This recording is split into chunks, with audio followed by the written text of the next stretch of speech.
ভাবুন তো, গরম গরম বিরিয়ানি, ফুচকা বা মজার ঝাল চিকেন, এই খাবারগুলোতে মশলা না থাকলে কি খাওয়া যায়? আমাদের জীবনের স্বাদই যেন মশলায়। কিন্তু একটা প্রশ্ন সবসময় ঘুরে বেড়ায়, এই মশলাদার খাবার আসলে শরীরের জন্য ভালো না ক্ষতিকর? চলুন আজ বৈজ্ঞানিকভাবে জেনে নিই মশলার দুই দিক। প্রথমেই ভালো দিকটা বলি। বেশিরভাগ মশলাই কিন্তু প্রাকৃতিক ওষুধ। মরিচে আছে ক্যাপসাইসিন, যা শরীরে হ্যাপি হরমোন বা এন্ডোরফিন বের করতে সাহায্য করে।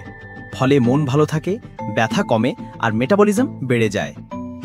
হলুদে আছে কারকিউমিন, যা শরীরে প্রদাহ কমায়, লিভার পরিষ্কার রাখে, এমনকি ক্যান্সার প্রতিরোধেও সাহায্য করে। আদা রসুনে আছে অ্যান্টিব্যাকটেরিয়াল উপাদান, যা ঠান্ডা কাশি, গলা ব্যথা বা ভাইরাস থেকে বাঁচায়। জিরা, ধনে, দারচিনি এগুলো হজম শক্তি বাড়ায় এবং রক্তের শর্করা নিয়ন্ত্রণে রাখে। মানে কি দাঁড়াচ্ছে? যথাযথ পরিমাণে মশলা খাওয়া মানে একরকম প্রাকৃতিক মেডিসিন নেওয়া। কিন্তু সমস্যা তখনই হয় যখন আমরা স্বাদের জন্য সীমা ছাড়িয়ে যাই। অতিরিক্ত ঝাল বা তেলে ভাজা মশলাদার খাবার পেটের অ্যাসিড বাড়িয়ে দেয়। ফলাফল গ্যাস্ট্রিক, জ্বালাপোড়া, এমনকি আলসার পর্যন্ত হতে পারে। আরও একটা বিপদ, বাজারের অনেক রেস্তোরাঁর মশলায় থাকে কৃত্রিম রং, ফ্লেভার আর সোডিয়াম। এগুলো শরীরে জমে গিয়ে কিডনি, লিভার আর হার্টের ক্ষতি করতে পারে। যাদের উচ্চ রক্তচাপ, তাদের জন্য এই অতিরিক্ত নুন মশলা যেন ধীর বিষের মতো কাজ করে। তাছাড়া বেশি ঝাল খাবার নিয়মিত খেলে ত্বকে ব্রণ বা একজিমার প্রবণতাও বেড়ে যেতে পারে। তাহলে কি একেবারে মশলা খাওয়া বন্ধ করে দেব? না, মশলা বাদ দিলে স্বাদই হারিয়ে যাবে। বরং সঠিক ভারসাম্যটাই মূল কথা।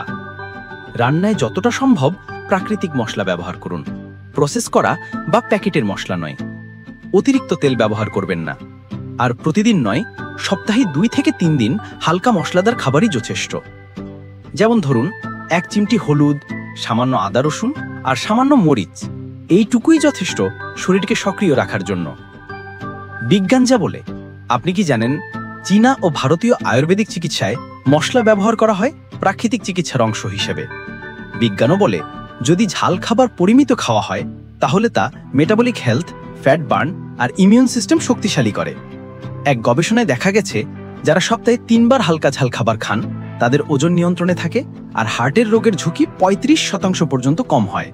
তাই সত্যিটা হলো, মশলা কখনো শত্রু নয়, বরং শরীরের বন্ধু। তবে শর্ত একটাই, খেতে হবে পরিমিত আর রান্না করতে হবে সঠিকভাবে। মনে রাখবেন, স্বাদে হোক মশলাদার, অভ্যাসে হোক সংযত। এই ভিডিওটি শেয়ার করুন, সবাই জানুক মশলার আসল বিজ্ঞান, কারণ সচেতন মানুষই সবচেয়ে স্বাস্থ্যবান।